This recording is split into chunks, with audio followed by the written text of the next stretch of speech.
UPSC का member या उसका अध्यक्ष जब अपना जॉब छोड़ेगा तो दूसरा सरकारी नौकरी नहीं कर सकता है। उसको हटाना खिलवाड़ समझ गए। 10 गो क्वेश्चन चाहिए, मंगा लेगा कितना, 250 क्वेश्चन। यूपीएससी का क्वेश्चन नहीं लीक होता। यूपीएससी वाले हर जिला के डीएम को यूपीएससी के जो अध्यक्ष होते हैं ये सेना के कोई बहुत बड़े अधिकारी होते हैं या पहले से कोई ईमानदार आईएएस अधिकारी को ही प्रमोट करके क्या बनाया जाता है, यूपीएससी का चीफ बना दिया जाता है। क्या बना दिया जाता है? यूपीएससी का चीफ, हेड बना दिया जाता है। अब वो अपने अंडर में कई अन्य यूपीएससी मेंबर को रखता है, वो उसके नीचे कुछ क्वेश्चन सेट करने वाले को रखते हैं। अब वो लोग क्वेश्चन डिजाइन करते हैं। सपोज करिए कि कोई क्वेश्चन यूपीएससी में 15 क्वेश्चन पॉलिटी का पूछना है। 15 क्वेश्चन किसका पूछना है? पॉलिटी का।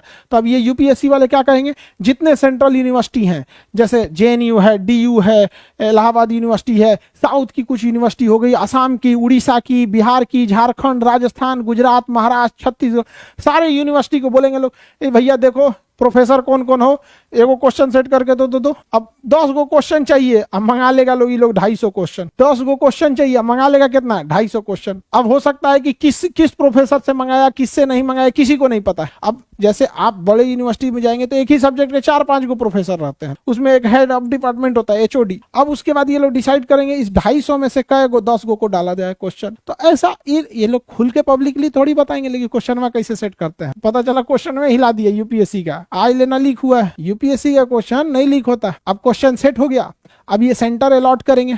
यूपीएससी वाले हर जिला के डीएम को फोन करेंगे, मेरा 16 तारीख को एग्जाम है, सेंटर खाली रहना चाहिए। डीएम को कह देंगे तुम ही यूपीएससी से गया है, 16 तारीख को हमको सेंटर खाली करके दो, स्कूल इतना इतना तुम्हारे जिला में चाहिए। वो स्कूल खाली करके दे देगा। वहां एक दिन पहले क्वेश्चन पहुंच जाएगा, आप लोग बैठ के एग्जाम दे देंगे, कॉपी जमा हो जाएगा, अगले दिन अखबार में वेबसाइट पे आ जाएगा, आप जाके आंसर मिलाइएगा। उसके घर फोन करेगा, मम्मी तबीयत ना खराब हो गया था, इस बार गड़बड़ा गया थोड़ा सा, 2 नंबर से गड़बड़ हुए हैं। जितना खचरा बोलता है 2 नंबर से गड़बड़ हुए हैं, बहुत ही ज्यादा नंबर से गड़बड़ हुआ रहता है। ये 2 नंबर बहाना है। समझ में आ गया कि नहीं आ गया?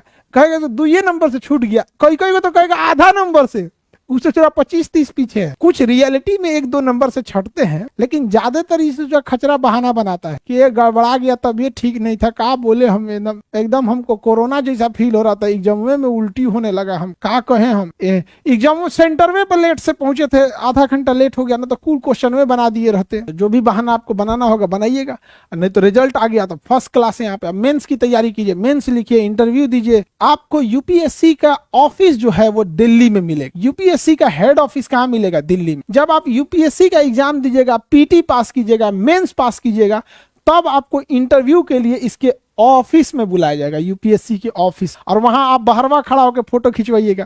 क्या पता कि एक बार तो इंटरव्यू में पहुंच गए, अगली बार पीटी भी पास हो पाएंगे कि नहीं। बहुत बार ऐसा आप लोग को कभी मिलवाएंगे। एक मतलब अभी सर्विंग आईपीएस है, इंडियन पुलिस सर्विस आईएएस, अभी तो ट्रेनिंग में, तो अभी वो जॉब सर्विस में है वो बंदा, इंडियन पुलिस सर्विस आईपीएस में अभी ट्रेनिंग में है, और यूपीएससी का पीटी नहीं निकला। उसने दोबारा भरा कि इस बार हमको मेहनत करना है और जम के पढ़ना है और डीएम निकालना है, आईपीएस से उठा के डीएम, पीटी ना निकला। आप सोच सकते हैं कि उस आदमी से पीटी नहीं निकला तो यूपीएससी कितना टफ एग्जाम लेती। इसलिए यूपीएससी को आप हल्के में नहीं ले सकते। कभी मिलवाएंगे, ट्रेनिंग वगैरह खत्म हो तो आप लोगों से, तो यूपीएससी काफी चैलेंजिंग एग्जाम हो जाता। आगे बढ़ जा, यूपीएससी के अगर अध्यक्ष है, जो यूपीएससी का कौन है? अध्यक्ष।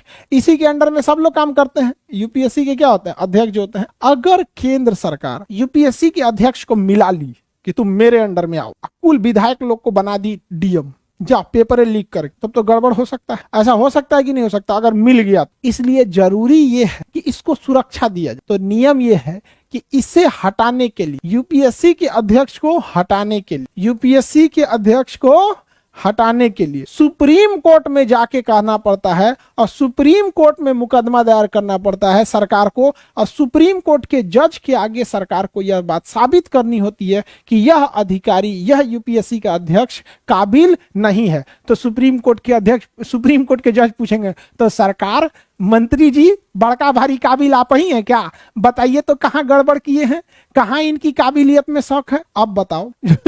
यूपीएससी का जो एग्जाम दिया होगा वही ना डीएम और एसपी बना होगा, और जो 10 साल या 20 साल 30 साल डीएम एसपी के पद पर रहा होगा, तब जाके उसको जिला से हटा के कमिश्नरी दिया गया होगा, सचिवालय दिया गया होगा, सेंट्रल डिपार्टमेंट दिया गया होगा, आईबी हुआ होगा, या फिर बीएसएफ में दिया गया होगा। इधर उधर घुमाने के बाद में प्रमोशन ले आके आईपीएस उसको बनाए होंगे यूपीएससी का अध्यक्ष, यूपीएससी का उसको हटाना खिलवाड़ समझ गए। अरे एक तो नयका नयका आईपीएस आपको सुना देगा बढ़िया से, तू तो वो हटने वाला है। सुप्रीम कोर्ट तो बढ़िया बढ़िया लोग का बुखार उतार देता है।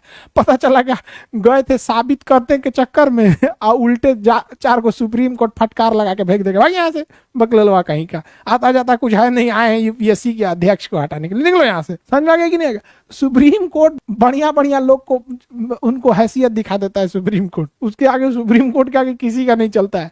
रियल पावर अगर किसी के पास है तो न्यायपालिका में, लेकिन फिर वही है कि न्यायपालिका एक कोर्ट के अंदर ही है, जो कुछ है बाहर कुछ नहीं है। इसमें एक और बात कहा गया है, जो यूपीएससी का अध्यक्ष रहा है, यूपीएससी का जो मेंबर रहा है, देखिए 10-20 मेंबर रहेंगे जैसी जरूरत है, और उसके ऊपर अध्यक्ष रहेगा। अब यही लोग हैं, ध्यान से समझिए, जो यूपीएससी का अध्यक्ष है और जो मेंबर है, ये ऑलरेडी बहुत सीनियर आईएएस अधिकारी या बड़े बड़े अधिकारी होते, और यही लोग नए नए यूपीएससी का जो मेंस लिख के इंटरव्यू में पहुंचा रहता है, उनका इंटरव्यू लिए रहता और नंबर देते हैं तो वो लोग पास होते। इसलिए कहा गया है कि अगर यूपीएससी का सदस्य या अध्यक्ष यहां से छोड़ता है अपना नौकरी, तो दूसरी किसी सरकारी नौकरी को नहीं कर, दूसरी किसी सरकारी नौकरी को नहीं कर। समझ गया? यूपीएससी का मेंबर या उसका अध्यक्ष जब अपना जॉब छोड़ेगा तो दूसरा सरकारी नौकरी नहीं कर सकता है। क्यों नहीं कर सकता है?